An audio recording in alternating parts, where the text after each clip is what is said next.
मु प्रमोद कुमार साहानी सरस्वती शिशु विद्या मंदिर सभापति। आज कार्यक्रम हूँ ज्ञान विज्ञान मेला आम सरस्वती शिशु विद्या मंदिर अनुष्ठित होगा जाऊँगी। ये कार्यक्रम आमर प्रतिवर्ष प्रतिवर्ष ये कार्यक्रम चालू रही। ये अनुष्ठान प्रतिवर्ष ज्ञान विज्ञान मेला रे बहु संख्यार पिला माने भाग नौ से धीशक्ति ज्ञान एवं आधार करी से विभिन्न प्रकार प्रोजेक्ट आणुंट। से प्रोजेक्ट आसूची से देखा जाऊँगी जो माने कृतकार्य होती जो माने सफल सफल होती से पुरस्कार वितरण करा जाउची। एठी जो सफल होतिबा पिला माने ये जे हमर माने संकुल स्तर को जाउछंती, प्रांत स्तर को जाउछंती, ए तापरे राज्य स्तर को जाउछंती। ये कार्यक्रम हमर चाली रहउची। यह मध्य मु आशा करिबी ए जो कोमलवती शिशु माने एठी पाठ पढुछंती से ए जो ज्ञान विज्ञान मेला हेउची ए ज्ञान विज्ञान मेला चालू रहू आ पिला मानकर ज्ञानर विकास हेउ। ए अनुष्ठान रु मध्य जड़े जड़े भल साइंटिस्ट बाहरतु विगत मुझे प्रत्येक पिला आशीर्वाद करुच्ची। अनुष्ठान जो गुरुजी गुरुमा मैंने अच्छा समस्त ये बाबत परामर्श दूची। समस्ते दिगरे सचेतन हूँ, जागृत हूँ। पिला माने गवेषणा करने पिलार निज बुद्धि निज ज्ञान को केमिति से निजे माने क्रिएट करिवो, निजे प्रत्येक जिनिस को इन्वेंशन माने गवेषणा करिवो। गवेषणा करिया पर तार एटा निष्पत्ति स्थल रे पहुंची परिवो। सेतिपई पिला मान को सेही मार्ग रे पाठ पढ़ातो, दिग्दर्शन दियंतो। मु भरचंद्र पाइटाळ, संपादक सरस्वती शिशु विद्या मंदिर बढ़िया सही कसरदा कटक। आम विद्यालय आज ज्ञान विज्ञान मेला अनुष्ठित होउछि। प्रति वर्ष भली आम पिला माने आज बहुत संख्यार भाग नहीं। स्थानीय निरंच महाविद्यालय गुरुमा 2 जन आसुच्च मूल्यांकन करने।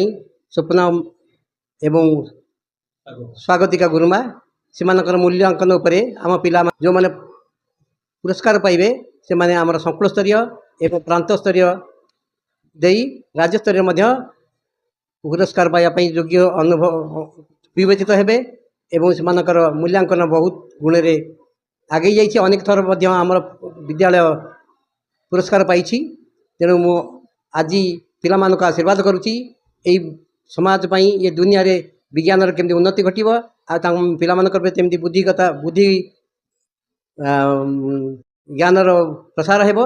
सेति मो भगवान पाखे प्रार्थना करे। जय जगन्नाथ।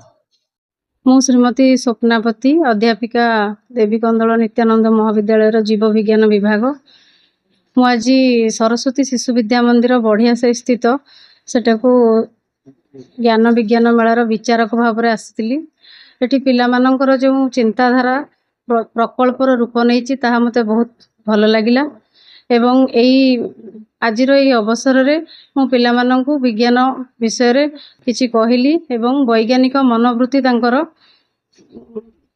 बढ़ाइबा पई तांकु मोटिवेटेड कराइली। ता सहित विभिन्न वैज्ञानिक मानक विषय रे कहली। वास्तविक से मानकर जो प्रकल्प से तांकर चिंता शक्ति बा सृजनशीलता को दर्शाऊची। तेणु पिला माने एहीपरि विज्ञान विषय रे चिंता करिबा, विज्ञान प्रति कौतूहल सृष्टि करिबा एवं विभिन्न प्रकल्प माध्यम रे निजर चिंता शक्ति को अभिव्यक्त करिबा पई से तांको उत्साहित कराइली। ता सहित पिला मानकर मध्य बहुत उत्साह देखि मते खुशी लागिला। विद्यालय कर्तृपक्षंकर मध्य विभिन्न अरेंजमेंट को देखि मते खुशी लागिला एवं मु हृदय हार्दिक शुभेच्छा और अभिनंदन जनाउछि। पिला माननको एहीपरि प्रकल्प माध्यम रे एवं सुजोगर अवसर देले सेमानकर चिंताधारार अभिव्यक्तिर सृजनशीलतार विकास हेबो। ता सहित पिला मानकर छोट बेलू ही वैज्ञानिक चिंताधारा वृद्धि पाइबो, जहा फल कि आम देशर भविष्यत जो पिला माने से माने आगुकू भविष्यत रे देशर उन्नति करिवे, वैज्ञानिक मध्य बनिवे। आज्ञा नमस्कार। मु श्रीमती मधुस्मिता दास, शिशु वाटिका प्रमुख, सरस्वती शिशु विद्या मंदिर बढ़िया साही कसरदा।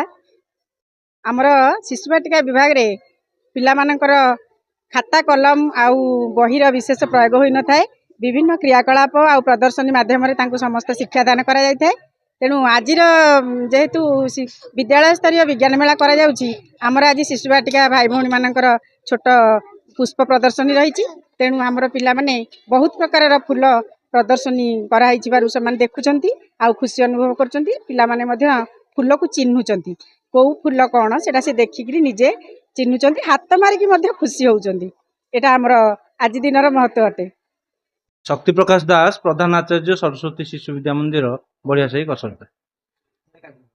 ପ୍ରତିବର୍ଷ ଭଳି ଚଳିତ ବର୍ଷ ମଧ୍ୟ ଆମର ଜ୍ଞାନ ବିଜ୍ଞାନ ମେଳା ଆୟୋଜିତ ହେଉଛି।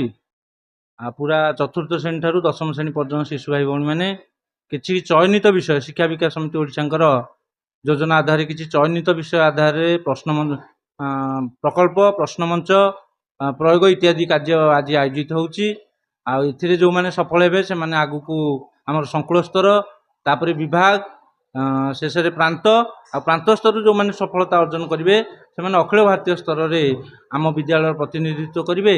ଆଉ ପୂର୍ବରୁ ଆଗାମୀ ବିଗତ ଦିନମାନଙ୍କରେ ଆମ ବିଦ୍ୟାଳୟରୁ ଶିଶୁମାନେ ଅଖିଳ ପ୍ରାନ୍ତ ପର୍ଯ୍ୟନ୍ତ ସଫଳତା ଅର୍ଜନ କରିଛନ୍ତି। ଆମେ ଚଳିତ ବର୍ଷ ଆଶା ରଖିଛୁ ଆମ ଶିଶୁ ଭାଇ ଭଉଣୀମାନେ ସେହିଭଳି ସଫଳତା ବଜାୟ ରଖିବେ ଏବଂ କେମିତି ଆମ ଶିଶୁ ଅଖିଳ ଭାରତୀୟ ସ୍ତରରେ ମଧ୍ୟ ପ୍ରତିନିଧିତ୍ୱ କରିବ, ସେଥିପାଇଁ ଆମେ ଚେଷ୍ଟା ଜାରି ରଖିଛୁ। ଆଉ ସବୁ ଶିଶୁମାନଙ୍କୁ ମୁଁ ଆଜି ସେମାନଙ୍କର ସଫଳତା କାମନା କରୁଛି। ମା ବାଗଦେବୀଙ୍କ ନିକଟରେ ସମସ୍ତଙ୍କର ସଫଳ ବୈଜ୍ଞାନିକ ଜୀବନ କାମନା କରୁଛି। ସେମାନଙ୍କ ବୈଜ୍ଞାନିକ ମନୋବୃତ୍ତିର ବିକାଶ ହେଉ, ଏହା ଆଶା ଓ ବିଶ୍ୱାସ ରଖୁଛି। ଭାରତ ମାତା କି ଜୟ।